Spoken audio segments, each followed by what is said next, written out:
আসসালামু আলাইকুম ভাইয়া।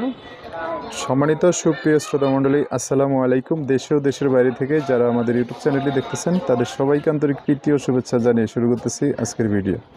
দর্শক, আজকে আমরা আমাদের ভিডিওতে একজন অসহায় মানুষকে নিয়ে আসছি, তার জীবনে কিছু কথা আপনাদের মাঝে তুলে ধরবো।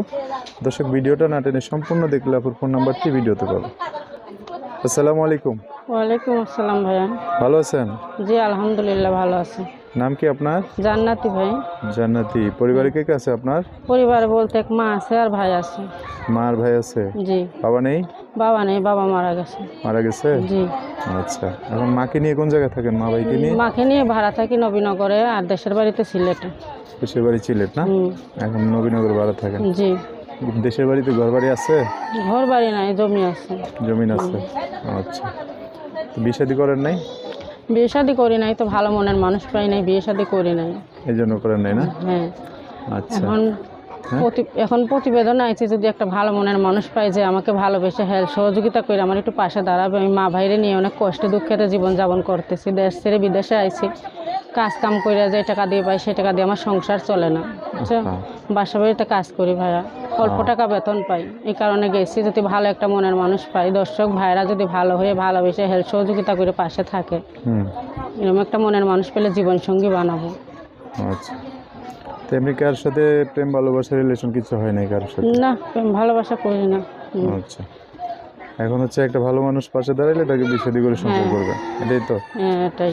দর্শক ভাইদের কাছে কিন্তু একটা অনুরোধ, আমরা দুঃখ কষ্ট করে প্রতিবেদনে আইছি, যাতে খারাপ কথা না বলে, পারলে হেল্প সহযোগিতা করে একটু ভালোবেসে যাতে পাশে থাকে। আচ্ছা, ঠিক আছে। তো যোগাযোগ করবে কিভাবে? আর যে নাম্বার আছে ভাইয়া, মায়ের একটা ফোন আছে, ছোটো মোটো ফোন, আমাদের তো আর ইমো ফোন টোন নাই, ছোটো বাটাম ফোনে কথা বলবো। আচ্ছা, তো আপনার মায়ের ফোনে ফোন দিলে কি আপনাকে পাবে? হ্যাঁ, মায়ের ফোনটা আমার কাছেই থাকবে। আচ্ছা, এই ফোনে ফোন দিলে আমার সাথে যোগাযোগ করতে পারবে। আপনার মা কিছু করে এখন? না, মা কিছু করে না, মা বৃদ্ধ হয়ে গেছে না।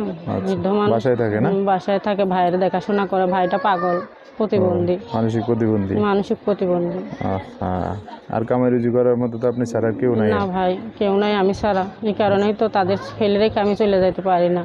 এই কারণে প্রতিবেদনে আসা, যাতে ভালো একটা হেল্প সহযোগিতা করে যে ভাই আমার পাশে দাঁড়াবে, তো মনের মতো মানুষ পেলে তাকে জীবনসঙ্গী করব। ঠিক আছে, যার ভালো লাগবে আপনার সাথে কথাবার্তা বলে সে অবশ্যই আপনার পাশে দাঁড়াবে। তো যোগাযোগ নাম্বারটা বলে দিচ্ছি, আমার সাথে একটু বলেন। হ্যাঁ, আমি তো নাম্বার বলতে পারি না ভাই। বলতে পারেন? ঠিক আছে, আমি বলে দিচ্ছি। দর্শক, জান্নাতির নাম্বারটা আমি বলে দিচ্ছি, উনি আমার সাথে বলতে পারবে না। নাম্বার হচ্ছে 01610783763। নাম্বারটা আবার বলতেছি 01610783763। এটাই হচ্ছে জান্নাতির নাম্বার, লাস্টে 63 না 63। জি ভাই। এই নাম্বারটাতে ফোন দিলে আপনার বিস্তারিত সব জেনে শুনে আপনার সাথে কথা বলে, যদি ভালো লাগে আপনাদের, একটা মানুষ ওনার পাশে দাঁড়াতে পারেন। বা মা অসুস্থ, বা এই তো প্রতিবন্ধী বললেই, চাইলে একটু হেল্প সহযোগিতাও করতে পারেন আর একটু ভালো চলার জন্য আর কি। তো ঠিক আছে, দর্শক ভাইরা ফোন দিলে অনেক কথা জানতে চাইবে, তাদের সাথে ভালো করে কথা বলে না। আচ্ছা ভাইয়া, ঠিক আছে। আর কিছু বলবেন? আর কি বলবো ভাই। আচ্ছা, দর্শক ভাইরা ফোন দিলে তাদের সাথে ভালো করে কথা বললে, এই 10 জনের সাথে ভালো করে কথা বললে একটা মানুষ পাশে দাঁড়াইতে পারে। ঠিক আছে, ওকে। সো দর্শক, আজকের ভিডিও পর্যন্তই। দেখা হবে নতুন কোনো ভিডিওতে। সবাই ভালো থাকবেন, সুস্থ থাকবেন, সুন্দর থাকবেন।